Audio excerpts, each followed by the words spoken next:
Right, okay. Well, apparently some of the drama less accurate and the conclusion perhaps lacking a little for plausibility. But the rituals and the nature of the process is apparently incredibly accurate. So, and with some stunning performances from Ralph Fiennes and Stanley Tucci, a personal favourite, and Isabella Rossellini, of course, in there. So I do advocate for you if you want a little pomp and ceremony and to understand the inner workings of the selection of a replacement pope, you probably can't do much better. How are we doing for our recording? Just about there. Just about there.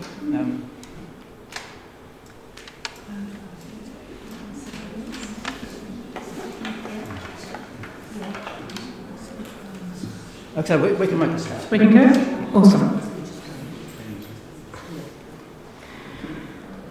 So I want to start by referencing a quote from Michael Sandel, who was a philosophy professor at Princeton and may not now be, depending on where Trump's at with regards to academia in the US.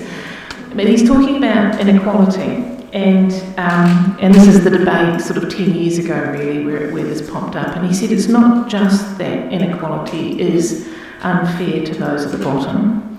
It's that too great a gap between the haves and the have-nots hollows out civic life. It diminishes the possibility that we can share and live a common life, sufficient to foster shared values, sufficient to the kind of life and kind of citizenship wherein we can deliberate about common purposes and ends. And if I have a vision for how community might work, it lies somewhere in this thought from Michael Sandel. And not as a kind of one nation Tory. You know, I think there are lots of ways there can be multiple kind of nested and connected and overlapping communities within a shared nation or place. In the way that, you know, I might look at Christchurch and see that it's somewhere that I know, I can navigate it without Google Maps, I can drive around, I know where some things are, it's familiar, the people talk the same language, but they've got very different rituals and nostalgias and histories than I have. So there's that loose, tight kind of connection. But this idea that there is a common fabric, that there is a common life, that there is some places where we connect with each other that are routine to us, seems to me to lie at the heart of how we can be as people together. And I think about Dunedin, where there's a library that I use occasionally, a swimming pool that I love, a sports stadium I wouldn't have the faintest clue about how to buy tickets to get into. Don't even know where the parking is. But I'm really happy that that stadium is there for the people for whom these sports are an important thing. We come together, me and those sports-loving people, at the Dunedin City Council long-term planning, where we talk with each other and with the council in this shared way about the things that we want as a community. Long-term planning happens kind of annually, but every 10 years or so. Swimming, if I get it right, is every Friday morning. So I do dress a lot better for the DCC hearings, it has to be said, than I do for the Mosgiel pool. But so there is this loose, tight relationship around social fabrics. We're not all living exactly the same life in exactly the same way all of the time.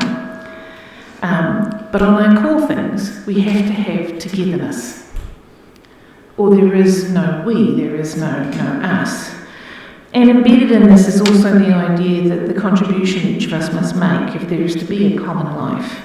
In Anglophone countries, there is a general duty of care. And it's not a passive thing, it's an active thing. You can't walk past somebody injured on a pavement and not do nothing without expecting to get some sort of attention back. So, when we talk about resentment, you know, the antithesis of that is this idea of connection, and I want to play with both of those ideas tonight. Augustine of Hippo familiar to us all, I'm sure, 1500 years ago, described resentment as like drinking poison and waiting for the other person to die. Yeah. And 1,000 and something years later, Friedrich Nietzsche said, "Nothing on earth consumes a man more quickly than the poison, the passion of resentment." The dictionary definition is that it's ill will stemming from a feeling of having been wronged. And I want to drill into this idea of it's not necessarily about having been wronged, it's about feeling that you've been wronged.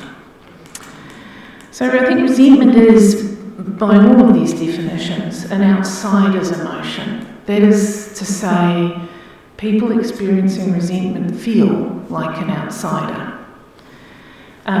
And the reason this is a problem is because being inside is so critical to human functioning. We are social animals, first and foremost, and because human psychology is extremely adept at having us all feel that we are in the right, always, and the rule in my household when we have marital disputes is that Katie, my partner, may not be right, but she's never wrong. And it's a lifesaver. Yeah. So being right, being wrong is shameful. It's exclusionary. It's a very uncomfortable feeling, and it's a tiny step from being an outsider or feeling like an outsider to determining that it is the fault of the other person that we feel like this. If we've been embarrassed or brought low or done dirty, we feel like our rightness, the core goodness of us, has been refused in some way. And so we see today the extraordinary circumstance internationally of people who are very much in power, nevertheless claiming this outsider's loss. Currently there are 2 billionaires running a sizable portion of the world into the ground, operating almost exclusively from resentment. And I cannot think of a more elite class of person than somebody who is a billionaire. How is that not the ruling class?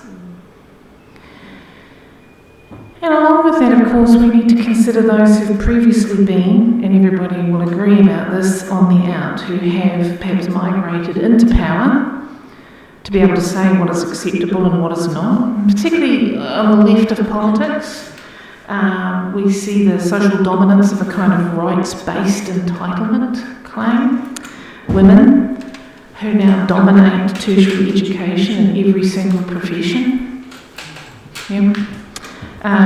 Rainbow whānau who have some special protection under the law, although I see Winston Peters is doing his best now to disassemble that. And yet in my life, plenty of professional women who still complain. Plenty of rainbow people who still complain. Why is it not enough? When is it enough? Why do some powerful people live in a state of grievance? And of course, Michael Lernick for the win here. And for those who haven't brought their spectacles out tonight, thank you. It's the comic says, "Warning, this is an inclusive society, and if we think you are talking, thinking or behaving in a non-inclusive way, you will be excluded." Yeah. Do we not find ourselves here all the time now? So why do people want to be victims? Because it seems to me that Donald Trump and Elon Musk and all of the others, Fox News, they're very dedicated to the idea that they are and represent a group of people who have been wronged. I don't have a straight line theory, but I want to chuck some thoughts out there. Let's start with Dunbar's number. It's the cognitive limit to the number of people with whom we can maintain stable social relationships. Proposed in the 1990s by Robin Dunbar, and he was able to describe a direct correlation between primate brain size and average social group size. The larger the social group, the larger the brain. For humans, he said this was around 150 people or so. We can maintain intimacy with about 150 people. Subsequent researchers, Bernard Kilworth, said the median was 231 with an average of 290. But regardless, a relatively small number, 300 or so, the size of a couple of hapu living at a marae, the size of the small villages that used to exist. Whatever the exact number is, we now live and work in social groups much, much larger. If you work at the University of Otago, depending on how they count it, there are around 10,000 warm bodies who turn up every day and get some kind of payment for working there. Not all of them full-time, obviously, but mass organisations. If we look at Te Whatu Ora South, 4,000 to 5,000 people. My agency is a medium-sized for Dunedin, small on a national scale. We have 65 staff and 65 contractors. We are hitting some of those limits in what is a relatively small organisation. And of course everybody who works there has family, hobbies. They've got other groups of people making up this number.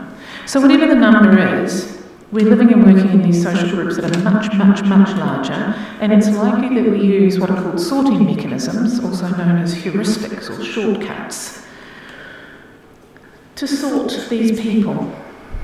And increasingly we'll be sorting them into innies and outies. Yes, people are friends and people are associates. People we worry about and people we gossip about. Yes.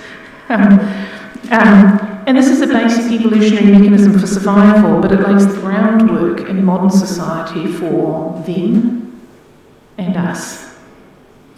Second, I think, thought that I want to throw at you is the evolution of morality as a way of protecting people from victimisation. This idea that there are basic rights and wrongs, often based on deep ideas of dignity, both the collective and the individual. And in part, we need this because historically, within human society, we have been more prey than we have been predator. If we look back to before the Industrial Revolution, which is only 300-400 years, that's a blink of an eye, 4% of the population were in the feudal lord class, and 96% of the population were being effectively serfs for their ownership class.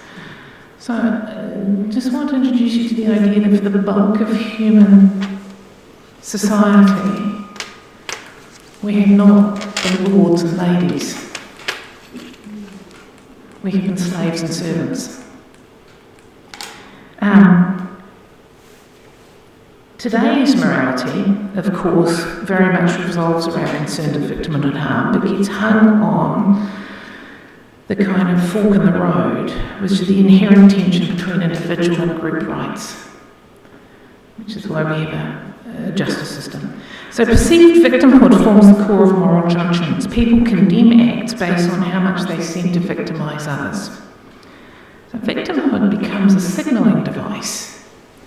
If I can get sympathy because I can signal a victimhood, it brings me some power, regardless of whether that victimhood is factual, if it can be performed or presented, it can derive power from it. So we use these signalling devices as social animals to tell each other what to think.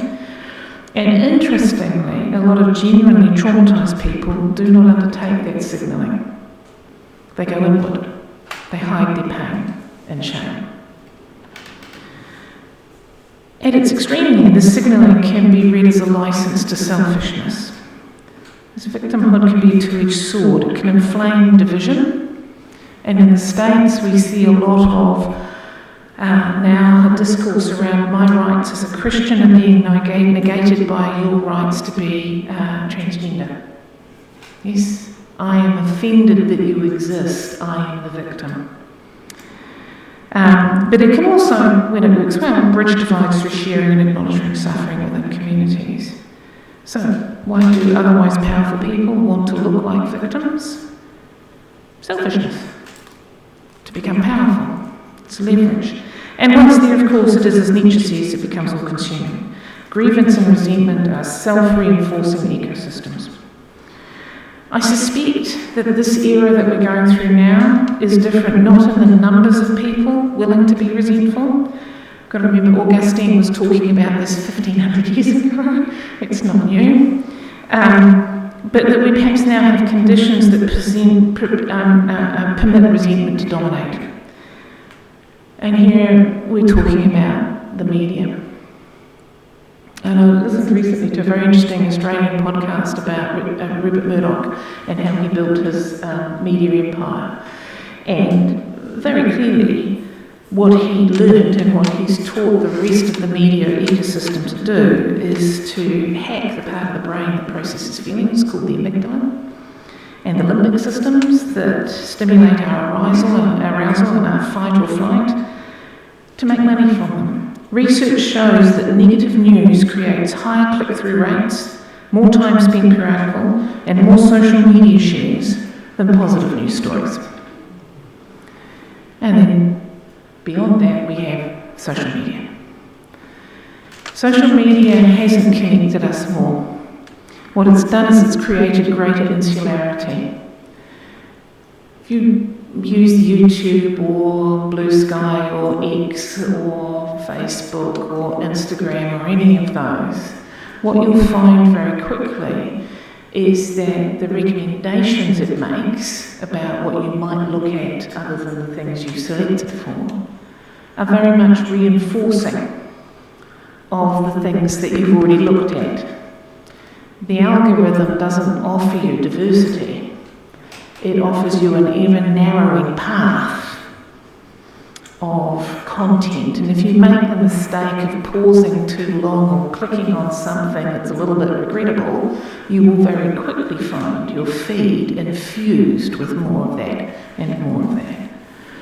A 2021 study by the Centre for Countering Digital Hate, which is an international non-for-profit, showed that 2/3 of the content opposing vaccines and vaccinations shared on Facebook globally, Facebook and Twitter globally, originated from just 12 people. So, we're operating in really large groups. There's a power in being perceived to be a victim if you're willing to be soulless enough to claim that when it's not yours. And we're living in an information ecosystem which drives us to further and further extremes. Shall we talk about good things? Let's do that. So let's talk about taking care. And I want to suggest, again, I don't have a silver bullet. What I've got is some things that I suggest we think about, and there's three of them. So firstly, amidst all of this pretty basic human psychology, one of the things that we might ask is, what are our duties to each other? And for me, the duties line what actually contributes towards us being resilient human beings, resilient families, resilient communities. If we are resilient, we have a chance to flourish. And the academic research shows that resilience is the greatest predictor of positive life course outcomes, which is the technical language for you're going to get through in one piece. Right? Yeah. And according to my dear friend Richard Poulton, he said the academic research on resilience is pretty solid. It's pretty stable. It's gone through peer review. Everybody's looked at the basic research and it holds up really well. And it's made up of around 6 things. And I want to talk about 3 in particular. So, they are the development of self-regulation, which is the ability to control how you think, feel and behave at the right neurodevelopmental age, which is probably 3 or 4. And language skills in early years life. The stable relationship with a positive adult presence during childhood. Minimum familial wealth probably means owning your own home. With debt, but it's the security of the asset and the ability to understand that you can pay off debt and will be fine at the other end, right? So we know, for instance, university students, it's upper middle class and middle class kids who go to university because they can cope with the idea of a student loan. Kids from low-income families who've never had family debt successfully managed or owned their own home have not had a lived experience of persisting through the debt to get to the positive circumstance, and then the debt turns into nothing over the decades. And so they stay away from it because the student loan is frightening. Yep. Strong social cohesion. So social cohesion is the strength of relationships and the solidarity within a community. Fundamentally, do you have a network? Social capital, shared group resources, both soft and hard. Are there things happening? So one of the things we know is that geography is a kind of destiny. If you're a child living in Mataura, the social capital available to you compared to a child living in Māori Hill is radically different. It doesn't matter how good your networks are, there just isn't those assets there for you to engage in the library, the pool, the stadium. And finally, when you do need help, it comes in the form of the alliance. Not somebody who turns up and says, I'm going to fix you, but somebody who says, there is this problem, let me and you work on this together. So of these, 3 of them are about this idea of our common life. Social capital, social cohesion, and our alliances. And the 3 of them conspire to support the other 3 factors of resiliency: the early years development, the minimum familial wealth, and the stable relationship with a positive adult presence are all supported. We should recognise how resentment sets about trying to destroy all 6 of those factors, particularly destroying pathways to financial stability. We just have to think about our housing market. Pulling away eligibility or the quality of community assets through commercialisation. Reducing our connection. Think about when they were first going to build the South Dunedin Library, there was going to be meeting rooms up the top and it was all going to be free, and now it's charged. Right? That's that. Reducing our connections, and particularly the diversity of our connections through commercialising our common spaces. We have fewer and fewer central social district places where we can meet and be, where we're not charged to be in that space. And of course, help frequently becomes punishing rather than uplifting, and we only have to look at how the political wind shifts how working income engages with its client base. Where, what are they talking now about? Prepaid cards, which have half your benefit on, but people's rent is 2/3 of their benefits. So, it just seems set up to create distress. So, I think we feed each other when we feed these social capital, social cohesion, and the building of alliances, and we need to recognise that resentment tries to destroy those things. There is, however, no particular recipe for how we go about doing that. And there's a theorist, Douglas Hess, in 1999, who wrote a PhD about this, who he'd reviewed all of the literature on social change and came up with basically 3 core activities. And what he suggested was that actually coming together, finding our leadership, finding our voice, determining what we want and need, these are in fact the acts of strength and of resiliency. These are the acts of defiance against those oppressive forces. But individually, this is my second proposition, there are some much more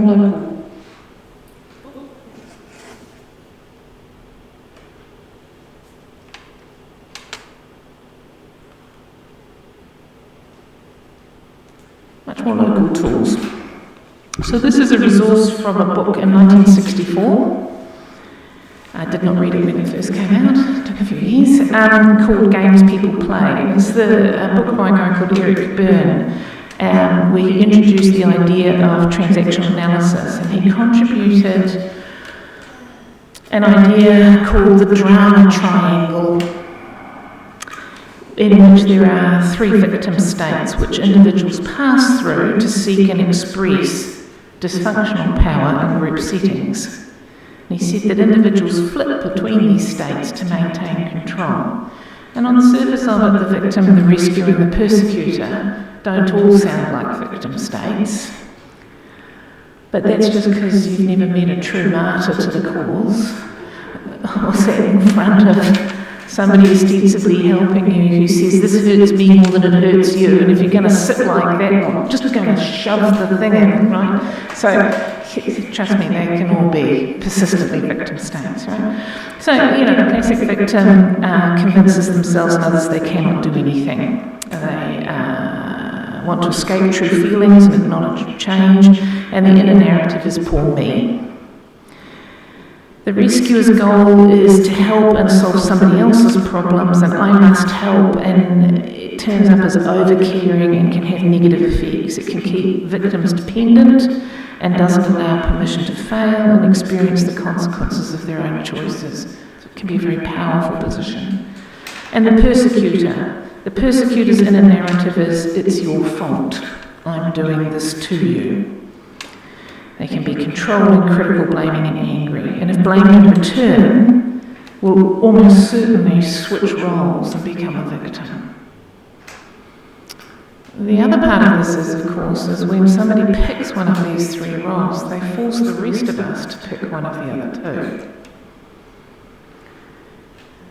Very few of us want to be a perpetrator, so if somebody decides to be a victim, we often wind up being a rescuer and it goes nowhere and it's not helpful. Right? So he also suggested that there were much more powerful responses to these 3 states.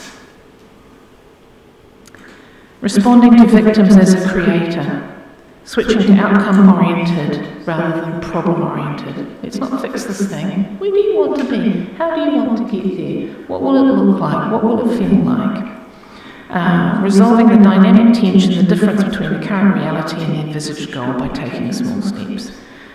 Rescuers, let us not be victims or persecutors for them. Let us respond as a coach. Let us ask questions that are intended to help them make choices for themselves rather than solve the problem for them. And for persecutors, we should challenge.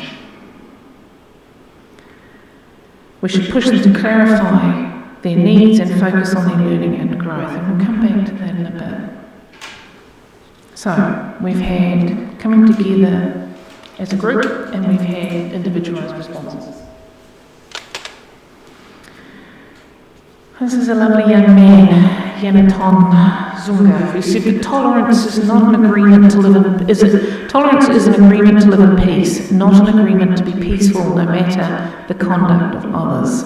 A peace treaty is not a suicide pact. In liberal society, where we espouse values of tolerance and acceptance, does that not get used against us? Why are you not putting up with me being absurd? I think we need to remember it's a peace treaty, not a suicide pact. And Schelling in 1960, I'm going to offer you a little bit of military analysis here, said that all war is a bargaining failure. Either poor communication, poor commitment, or an inability to share. So let's dig into these. There is no peaceable lying down in the era of resentment, grievance, and intolerance. Handing our lunch money to a bully is only guarantee that they will demand it again tomorrow. Yes.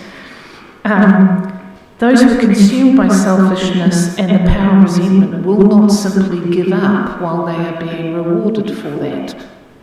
So we must ensure that those people understand our resolve, our ability and willingness to act. We must treat their threats as credible, not theatrics. And I think this was a mistake made with Trump repeatedly. And we will have to be creative in defining that which we are fighting over, not accept their terms of this is what we are fighting for, but create our own. So, coming back into shelling just for a little second there, we talk about, let's think about Vladimir Putin invading Ukraine and thinking it'd be over within 3 days.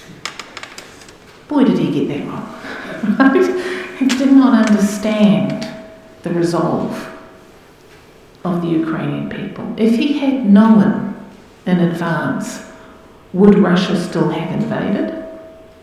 Would they have done it in that way?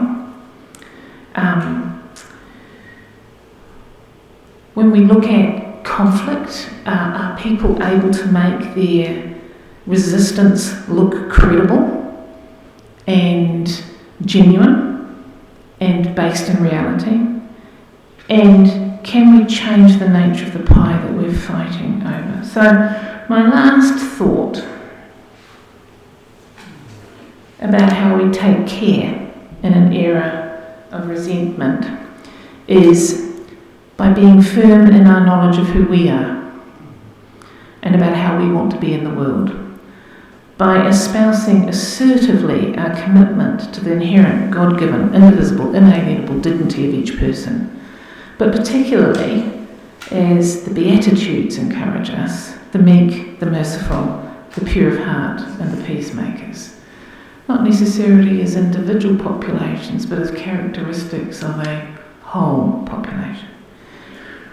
We take care by ensuring those who would otherwise render the world a mean-spirited, hateful, resentful place, that they understand our willingness to share, our commitment to love, hope and dignity, and to ensure that they cannot mistake our resolve in pursuing those blessings for all. But more than anything, we take care by doing all of these things together, not individually. Thank you.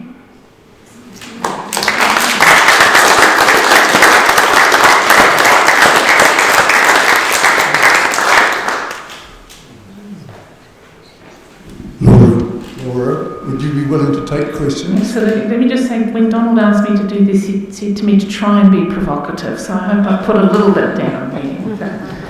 Have you some questions?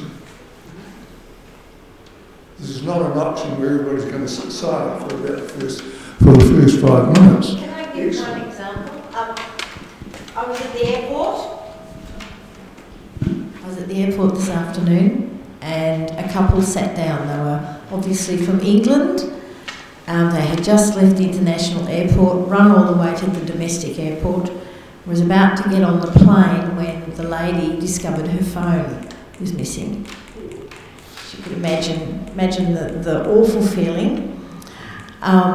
So we were sitting there and she was panicking, and I said, well, has your husband got a phone? So he rang her phone, and it was on the desk at a shop, and they are going to send the phone through to them.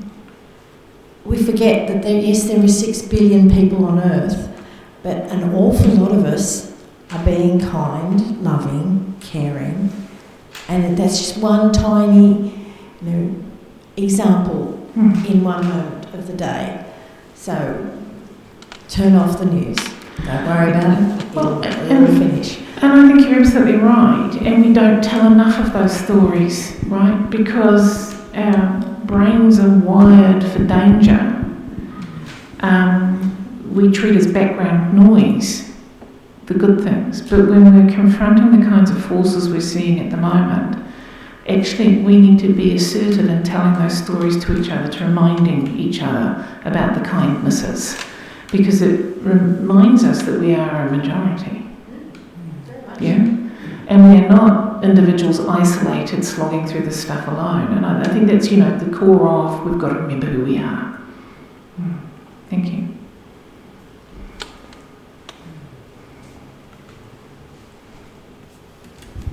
Kia ora, Laura. Kia ora. Can you tell us a bit about how this applies to the work of Methodist Mission Southern?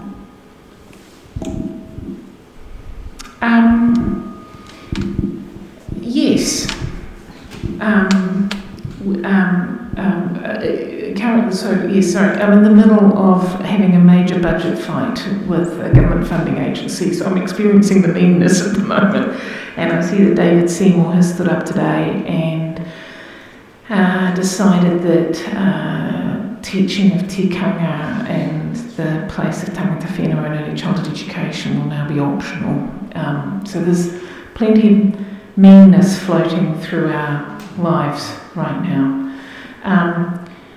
In terms of the positive stuff that we do, the Engage program that we're now in half of all of the early childhood education centres in New Zealand with teaches self-regulation to 3 and 4 year olds. So we've currently got 17,500 kaiko, early childhood education teachers, learning a very robust, simple technique that makes sure every one of the 63,000 children born every year develop that resiliency at the right time, when between 18 and 23% of them otherwise wouldn't.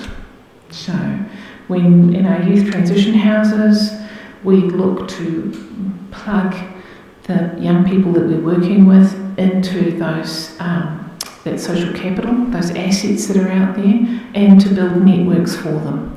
And we always work in an alliance. We've got a whole lot of tools that drive us to do that. Some of the staff hate it, but we do it anyway. But both, yeah.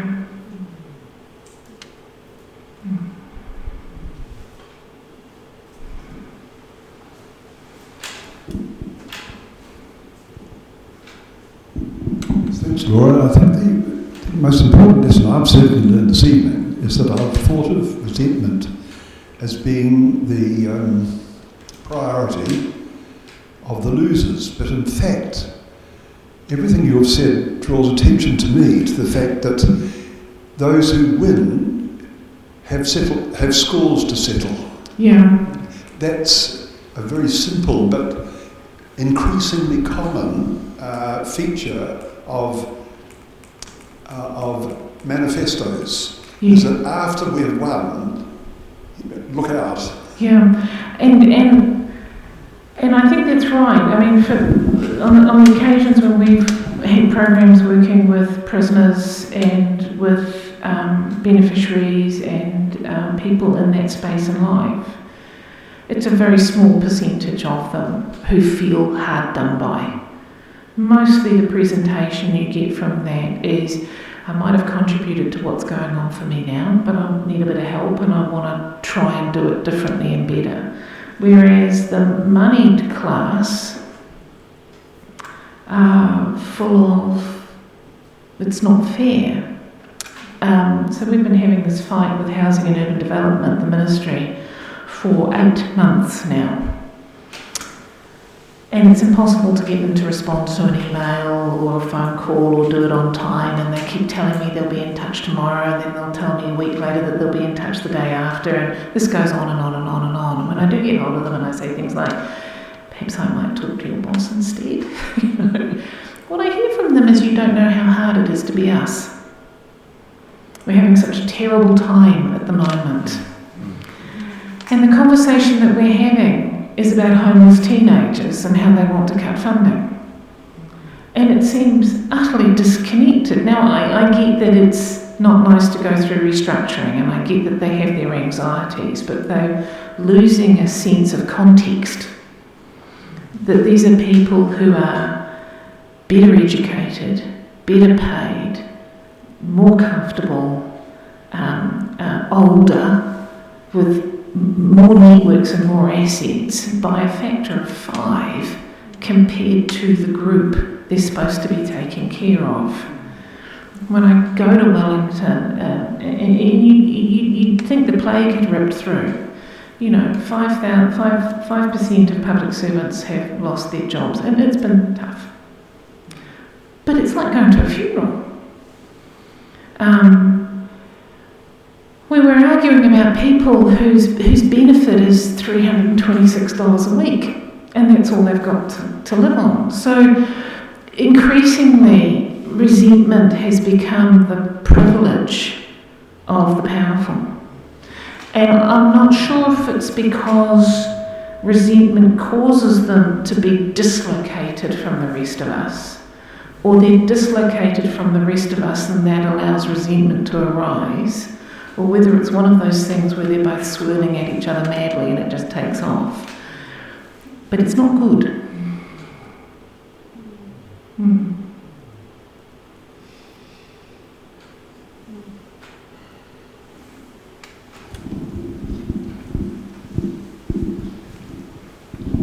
Thanks.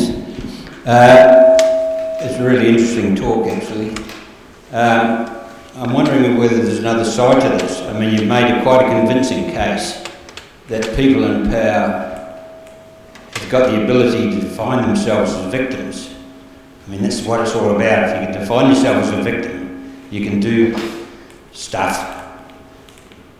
And you've made that case pretty convincingly. I wonder whether there's another side to it. That the people that are quite successful, probably a lot of the people here in that sense, also think that they're successful. They convince themselves that they're successful because they're clever or good at doing what they do. I mean, it comes up in this housing affordability thing, which has got to be so pretty critical, I think, in the whole world actually, but in Dunedin and New Zealand it's quite bad.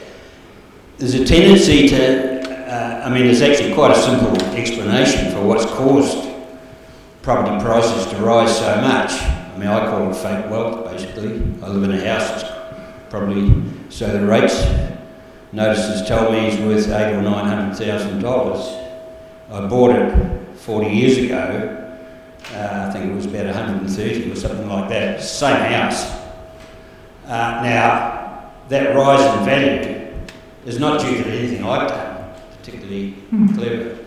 So there's a tremendous political, there's just a fairly narrow aspect of what you've been talking about. But when you talk about the issue of tax, for example, on property or wealth or something like that, people say, oh no, we've earned it, we've done this, and all that kind of thing.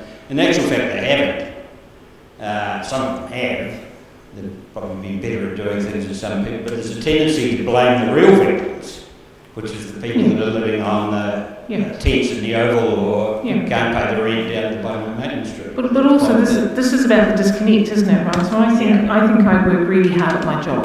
And bits of it are incredibly stressful and I worry a lot and I have to do difficult things. And I think it is absolutely nothing compared to the lives that are being lived by some of the people we work with. But unless you can see, and this is a common life where we can see each other, people in my profession, management, don't know that that's there. The context is I worked harder than you, I'm more successful than you, right? And so it's not that particularly the lives of successful people are easy, it's that other people's lives are horrifically hard and we lose sight of that because we're not connected. You know, housing's a market, right? Supply and demand. And what's happened has, the middle class has pulled up the drawbridge behind it because with restricted planning, we keep voting for local authorities who won't intensify, who won't disturb the leafy green suburbs, and so house prices are artificially high because we all like that. We vote for that because we're powerful. Right? The way to solve the housing problem is to unrestrict. If you go to places in Canada, they're doing astonishing stuff just by changing local planning rules. Austin, Texas, which has other problems, obviously, Austin, Texas has seen house price deflation. They've built so much stuff. And they've managed it by changing the planning rules. So the stuff is solvable and we don't solve it because we see ourselves and our own concerns, and that bubble isn't penetrated by the concerns and needs of others. And where do we go to see each other? Well, we go shopping And the store owners know that we want a nice experience, so they make sure there's nobody sleeping in the doorway overnight. Like, it's a self-reinforcing thing, right? And then you get on the bus, or you're walking behind somebody who hasn't washed for a few days, and it's terrible. And I've got to tell you the story about this dreadful thing that happened to me today. I had to walk behind somebody who was smelly. We lose our empathy. But we can choose not to be like that. I mean, you remember who was that MP who got turfed out of Parliament for shouting drunkenly at a waiter, "Don't you know who I am?" Right. Now, there's somebody desperately wants to be a victim on 140,000 a year. There's a willfulness to it. Yeah.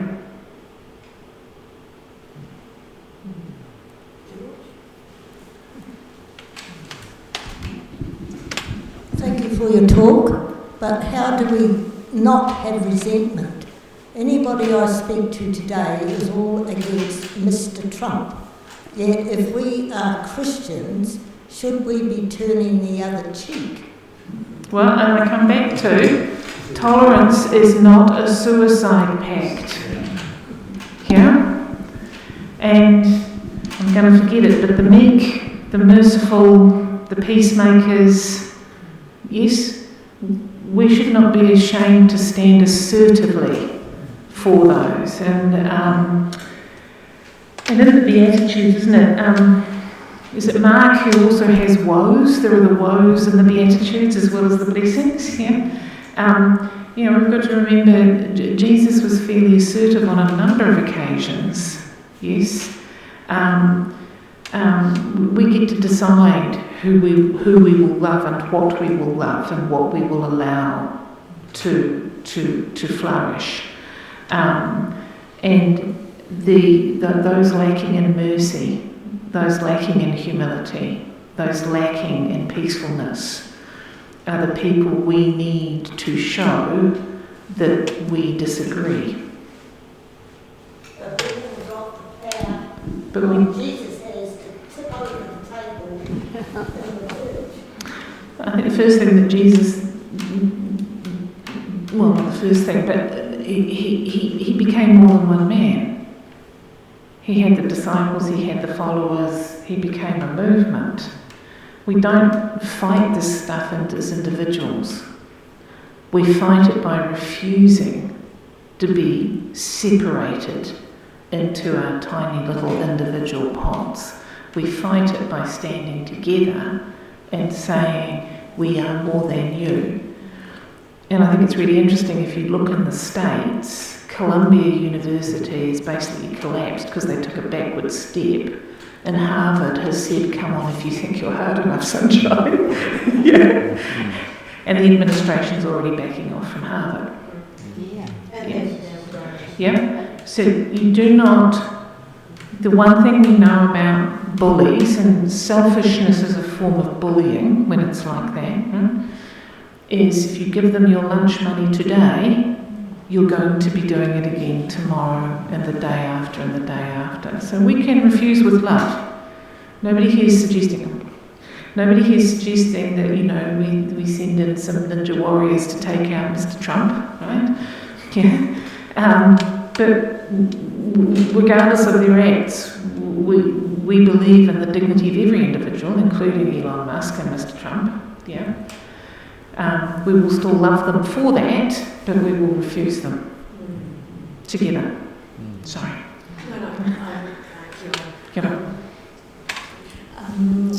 Laura, I know Katie, your partner, so I was really interested in the transactional analysis which I use for my clients. I took great hope in when you say we don't just lie down and take things. I think we can do things individually. Today I went to a semi-mediation of something that I didn't think was fair, and I declined and refused to go to the next step because I felt it was bullying, and I work with fierce self-compassion as well as tender self-compassion, and that was fierce self-compassion.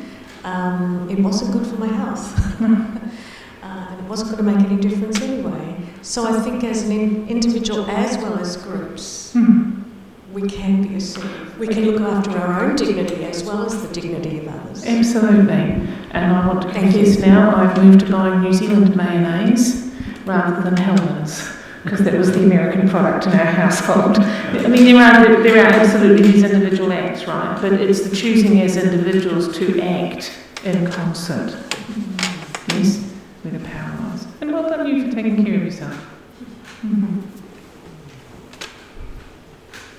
There's a lack in the story of the living wage movement turning out to do things. There's lots of resources, you know. Rules for Radicals, Saul Alinsky, the civil rights movement in the state, but also 300,000 people, of which I was at least two, sent in submissions on the Treaty Principles Bill. More, by a factor of 10, for any other bill ever in New Zealand. And then when the Select Committee decided it wouldn't publish them all, we forced them to do that as well. So there are instances available to us. Greg? I think going back to Pope Francis, he was one who did champion love, hope and dignity. Yeah. And I think now that he has died, his legacy will continue to inspire those things. Similarly with Peter Matheson, it seems like when someone dies, suddenly you appreciate them more in an ironic sense of what they stood for.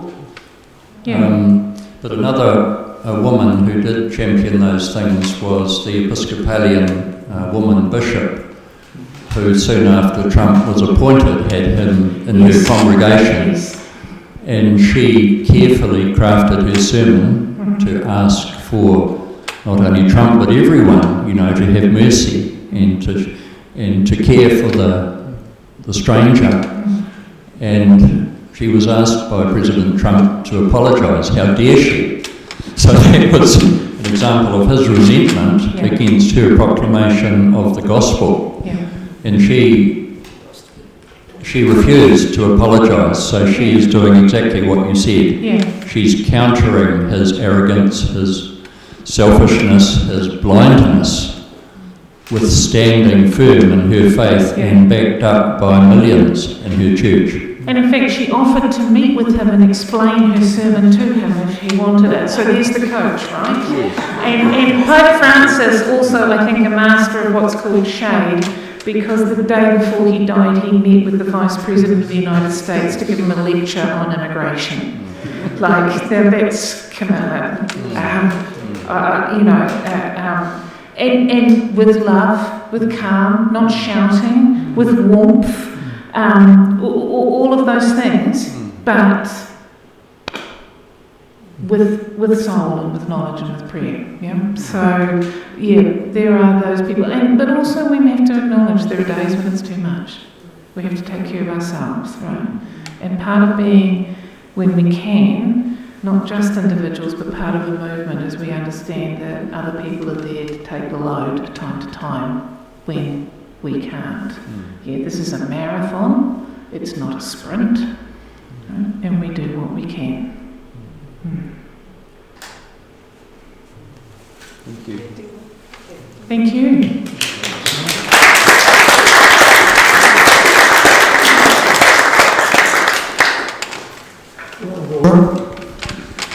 It becomes my pleasure on behalf of everybody sitting here to make you a small token, not as a negotiation process, but simply as a gift for your wisdom and your grace to us tonight.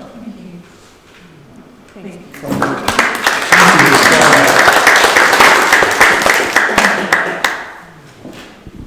Anybody does want a copy of the slides?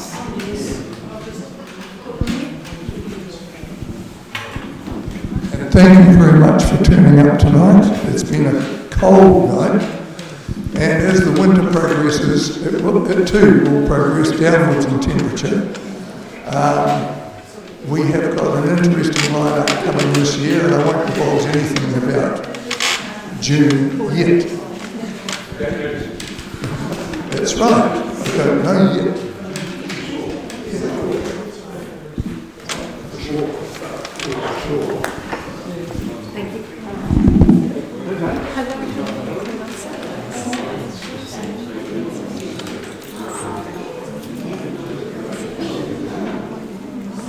Sorry, I'm just really itchy.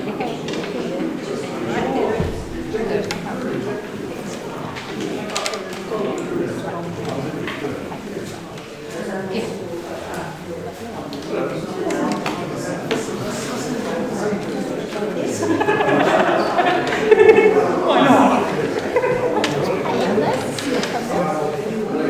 Yes, this is a real demo. This is what I was saying.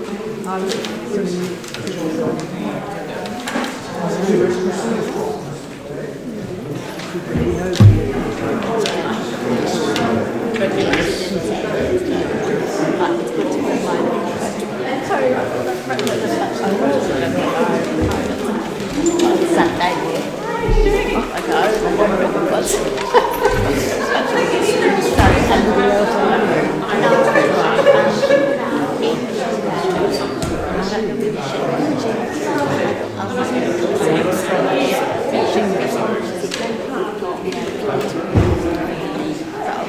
Well, it was a struggle at the beginning, but it came right. well, that's not very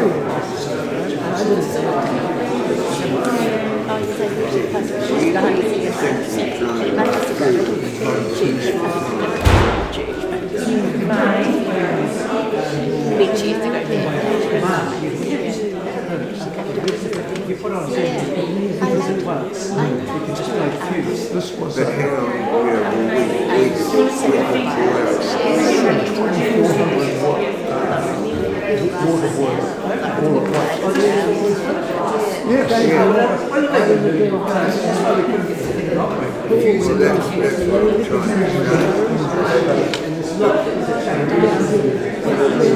But George and I couldn't find a few down here.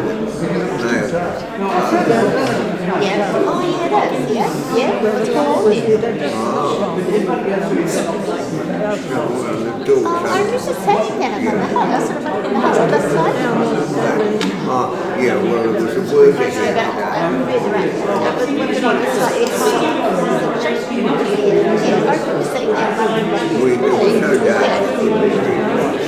like George, we couldn't make it. It's true. It's true. Well, they think there's something under the roof.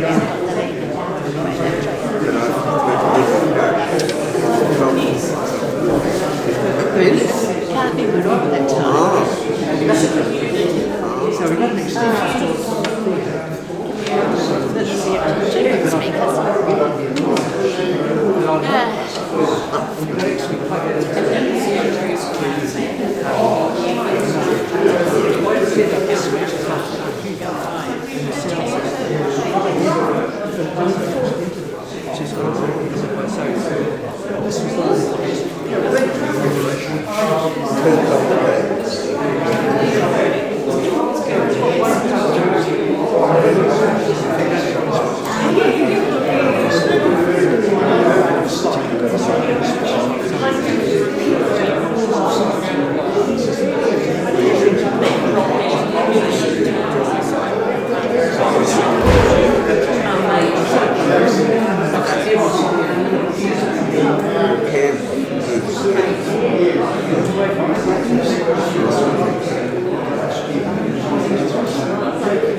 Yes, we've got